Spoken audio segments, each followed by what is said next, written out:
Just a friendly disclaimer, if you haven't watched Opus, it's on video on demand right now. I watched it on the GERG, the pirate channels, as well as if you haven't watched it in the movies, this video will have a little bit of spoilers. Now, this movie shows Ayo, aka Ariel. She's an underappreciated journalist, and she's been working at this company for 3 years. And although she brings the best positivity and she brings so much value into the company, she's underappreciated. And she's looked over, okay? Again, so in the beginning, there was an assignment and she was super disappointed that she didn't get it. She went and talked to her friend. And then there is this famous old rock pop star who is Alfred Moretti, okay?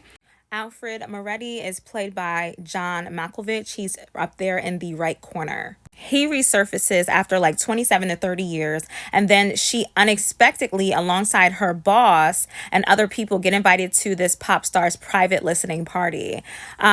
First thing that freaks me out, right? When she gets there, she has to give up her electronics. And I personally, okay, would not be giving up a damn thing. Because why can't I bring my computer in there? I'm here to be a journalist. Why can't I bring my phone in here? I have to just bring notes? Okay, that's suspicious. That's weird. Especially because you hear all the weird stories about certain celebrities. Not all, okay? Some people are cool and good people, but some celebrities, and you need to have a little pew-pew, a little hatchet, a little knife, a little something for protection, bear spray, something. We don't know these people. The one thing I do love about this movie is that there are more present tense things, such as like these events could be happening right now. You see updated phones, and there is a character who is an influencer. So I actually really did enjoy that. Now, Ayo in the beginning definitely gives people pleaser.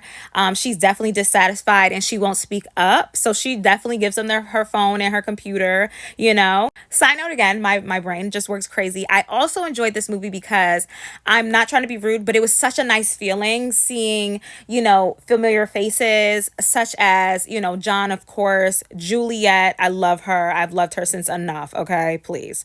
And also new actresses. You know what I mean? Everybody deserves a chance, not just the same 6 people, no shade.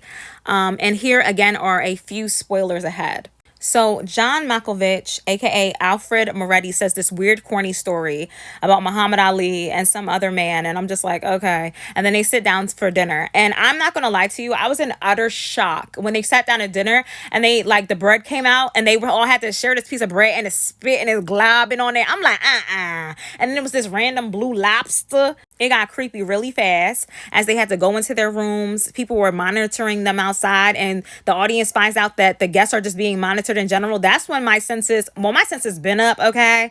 But I was just like, what is this? This movie definitely gives major cult vibes. It gives, you know, it definitely reminds people of like the music industry and the secret societies, you know, and again, I'm not a fan of slow movies, but I enjoyed this one because it was a great build up. And again, this is not horror to me personally. This is more of a thriller kind of movie. So it was a lot of build up. However, it was worth it. I feel like a lot of movies, just like Opus, I hope I'm saying the name right, but just like Opus, I feel like they should definitely do what Five Nights at Freddy does, right? When they come out into theaters, put it on streaming immediately or 2 days afterwards. That way streaming platforms and the movie theaters or whatever, everything could be kept alive because people still like the luxury of the theaters, but also people like the luxury of staying home and watching movies. If I haven't said it before, I could definitely see Opus streaming on Hulu if it didn't go into theaters. This movie was very quirky, very peculiar. I love the storyline, but it did give murky in between the middle and towards the end, even though eventually everything tied together. I love the plot twist, even though it was very predictable in a way. I do appreciate John Malkovich acting for sure. He's a legend. I love that he stepped out of his comfort zone. But in this actual movie, I really wish they would have did Woody Harrelson. I feel like he would have made a very stranger kind of idol, but I still appreciate John so much. It was nice seeing Julia, phenomenal. Amber, Mid-Thunder, amazing. I really liked her in Novocaine. If you haven't seen Novocaine, I have a review on my page. And actually, if it's on streaming, because I know it came out streaming last week, please go watch my review and please rent that movie. It's really great. And if you're a little older like me and you remember Black people in the horror movies, there weren't a lot. And that's why I think a lot of Black people were like a little glad to see us in the genre because we weren't really in the genre for a little bit. like, you know, there was Candyman in certain movies, there was Bones, you know what I'm saying? There was certain things like, but you know, unfortunately in the movies back in the day, we always was passing away. You know what I'm saying? So I was glad in Opus they actually did make Io very self-aware. You know what I'm saying? She started questioning what was going on and like, okay, you know what I'm saying? And I'm really happy homegirl got to live. You know what I'm saying? She got to live. But the twist in the end was amazing. I actually really did enjoy this movie.